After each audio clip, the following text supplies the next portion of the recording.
Hello. So I've been showing and talking about some nice things in the Clojure standard library lately. And I figured I want to show you a bit how I could work with the standard library and the Clojure REPL when, yeah, doing something. And I recall that I didn't do any Advent of Code last year. So I could do one of those, and I could do day one, because usually day one is simple or easy rather. So I should be able to solve it without embarrassing myself too much. Let's hope. Let's see. Yeah. So I have prepared here a bit for solving this, so we can look at my input here for day one, but we'll probably want to use the sample input first. But anyway, let's look at the actual puzzle here. Usually it's a lot of insignificant words in the start, but I guess we have a list of locations and listed by name, location ID, two lists side by side. So I guess it's these two lists then. And we should, let me see here. Maybe the lists are only off by small amount. Smallest number in the left list. Pair up the smallest number in the left list with the smallest number in the right list. And then the second smallest number, left number, second smallest right number, and so on. So I guess we want to sort this list and sort this list, and then we have the smallest numbers at the top here. And we need to add up all distances. We figure out how far apart each number pair is, and then sum up the distances. So they have an example here. In the smallest number in left list is 1, and the smallest number in the right list is 3. So then the distance is 2.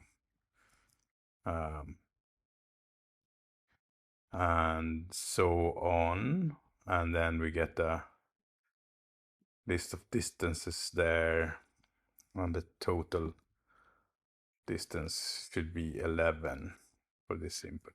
Let's try it. So I will copy this input here. And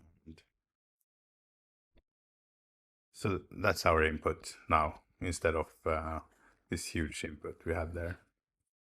And well, I guess all Advent of Code starts with like trying to parse the input. So I will thread last the input, and we can go about it in several ways, but we want this in one list of integers and this in one other list of integers.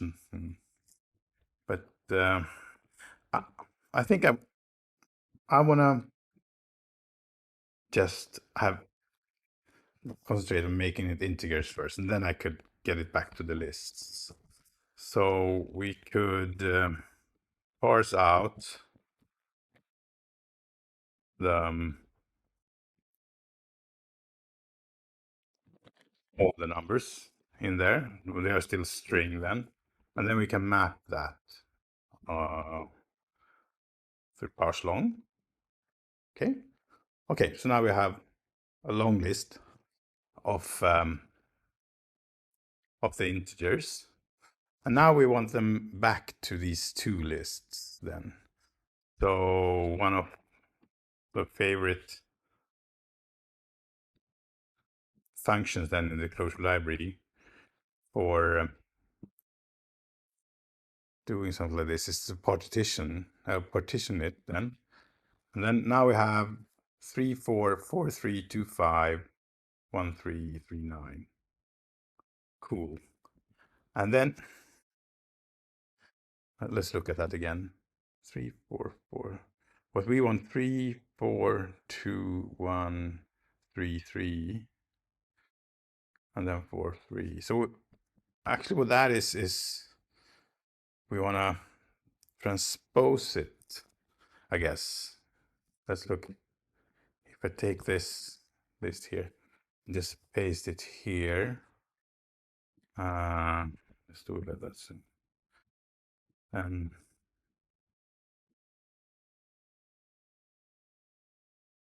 so it's, yeah, if we just transpose it, then that should be cool, right? So to do that, we can, this is just some recipe that you can use.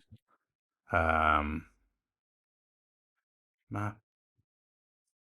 let's see here. Oh, apply map v vector and then this input here. So here we have that, and now it's transposed into those two lists we were talking about, right? But yeah, it's a bit hard to read that. So we can define a function here. I'll call it transpose. And it takes a collection and it should transpose it. So like that. And then we use transpose here instead. Like that. I still have those. But they are, yeah. So that's actually the parsing of the input. So I would then, sorry, define parse input s. So let's say s is the string then. So we parse that. Now we have a parse input function here, and we can do a thread last again here, I guess, and then start with the input, and we parse the input. And then we have that. Now we can start with our, like this is just parsing the input. So now we want to start with the actual exercise, and I need to go look here again what the plan was. Yeah, we have these two lists and we wanted to sort them. So that should be simple, right? We sort them, and so now we have two sorted lists here, and then on this sorted list we want to have the difference between the two lists, right? So that if we apply difference, we want the difference between two collections to say, right? Collection diff. Let's call it collection diff. And we have collection A, collection B. And then we map minus the difference, right? On A and B. Let's see. This list seems to have the bigger number. So it's B minus A then, right? So let's do that. B minus A.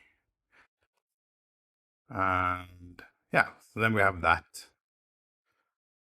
And let's see, we then should sum those up. That was the thing, right? So then we apply plus on that list, and then we have 11. And that's the correct number here. So then maybe we are done with part one. Well, let's see. We will define our input as being the full input now. And then we run this. And then we have minus 2009. That doesn't seem right.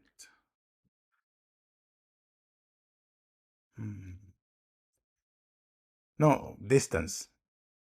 Distance. So it's not difference. It's collection distance, right? And that means the absolute difference.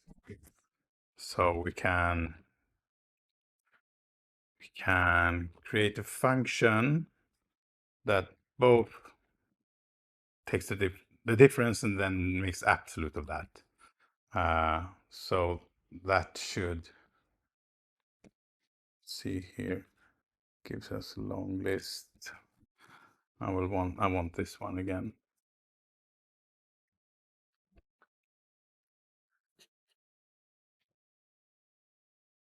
So now we have the same list as before.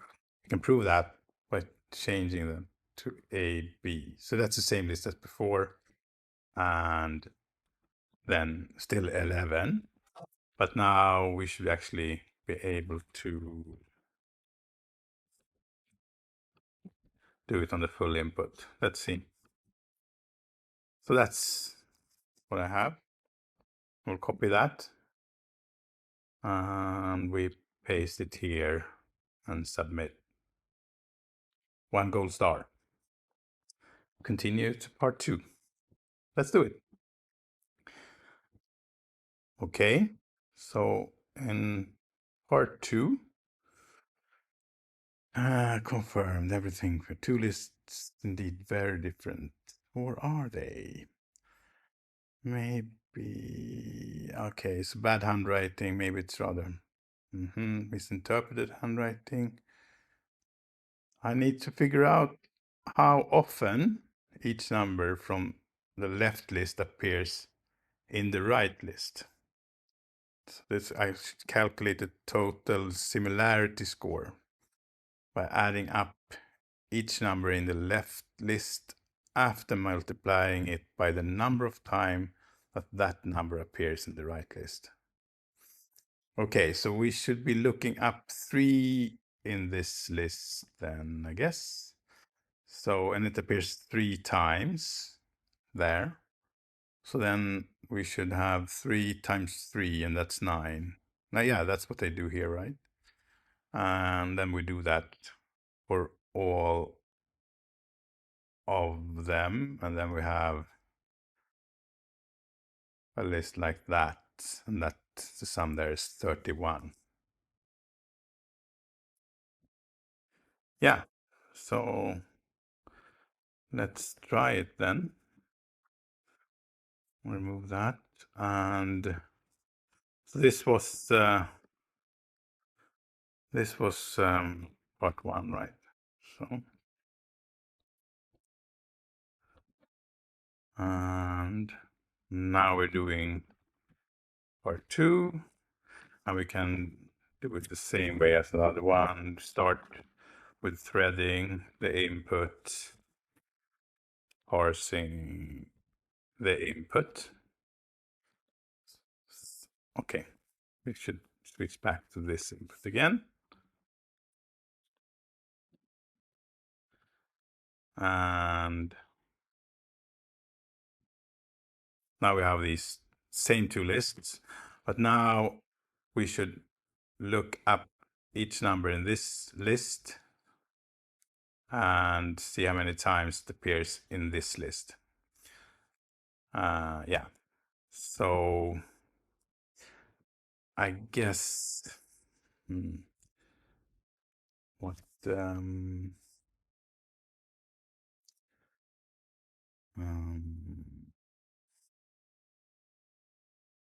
hmm,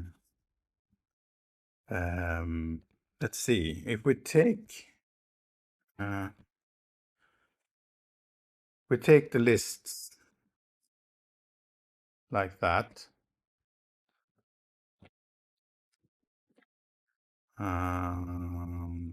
That correct? Like, yeah, like that. So now we should have in A, we have the first list, and in B, we have the second list. And we should be looking up many times something in A appears in B. So what we could do is take the frequencies of B in B, like frequencies B, because now we have a map here that says that 4 appears one time. Maybe we should we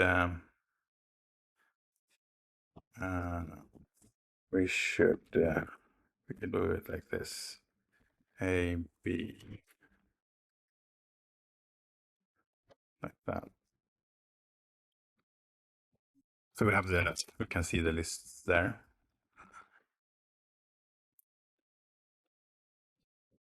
And now we can see that 4 appears one time in this list, 3 appears 3 times, 5 appears one time, and 9.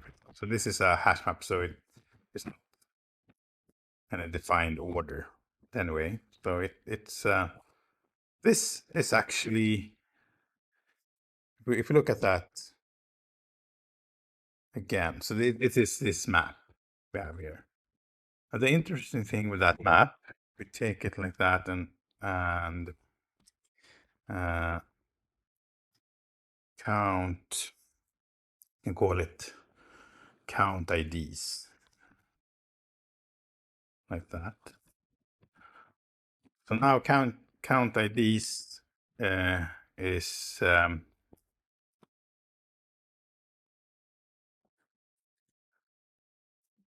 if we look at count IDs here, it is this map. The thing with the Clojure map is that it is it's also functions. We can look up something in this Clojure map. So if we look up 4 in this map, we get 1. And if we look up 3, we get 3. And if we look up 2, for instance, which doesn't appear there, then we get Neil. But it's fine because, well, it's not fine. We can't use Neil because you can't add Neil. Neil. No, doesn't like that, right? So thing with this map function is that it takes a second argument, which is the default value. So if something is missing, it will replace that with 0, like that. But we still can look up 5, for instance, and see stuff like that.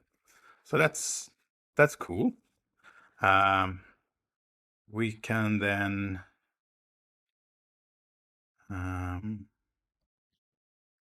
use that here, like that. So we have count IDs, that's the function. And we can count IDs, choose or 3, for instance, then, like that. So we maybe would answer 3 there. And so that's cool. And now we want to map count IDs.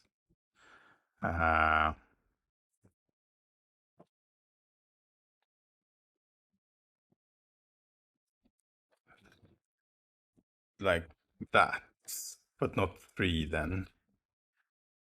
We want to map each let's see here. Yeah, we need to get A in there. So it's our thread last here again. Now, so now we have this list there. And we should then multiply that by the same. So that's the same mapping, actually. We map with multiply. A map takes several arguments. And if it has, let's say it has two lists, we map over two lists, then the input will be the first from the first list and the first from the second list. And then it will multiply those in this case, and then second from the first list and second from the second. So we should be able to do that. And now we can actually recognize that from here, right? So that's what we have. And then we should sum it up. Fly plus 31. So that's what we have there. Great. So that might mean that we're done with part 2. And see, we will define with our full input again, and then run this, and we have that. And I will copy that, and we input that here, and submit. One more gold star. Now we have 2. Okay, let's go back here. Let's see what we did. So we started with creating a parse input here, and you can see that the Clojure standard library is nice. It has this seek that creates a sequence of every regular expression that matches in a string. That's great. And we have parse long. We can parse every string there to a long, and then we partition that. Okay, I can't do it like that. We could, yeah, if I put the input here. So, okay, let's do it on this input again. So we parsed it like that, and then we partitioned that, and then we did this transpose trick. So this transpose trick is actually the most magic in this thing I'm doing right now. This is just something you learn when hacking in Clojure, that this is how you transpose things. So then we have that parse input function there. And then we use that one there. We sorted them, and then we apply this. So we can clean this. The reason I put this here is so that I know what it does, but it's also so that I can easily define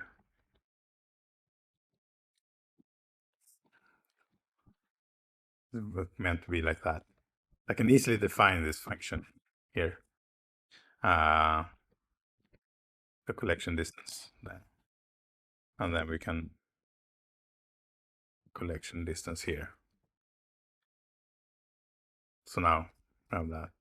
And then we apply plus on that, and that's how we solve that one. And for the second one, we also parsed the input, and you don't, yeah.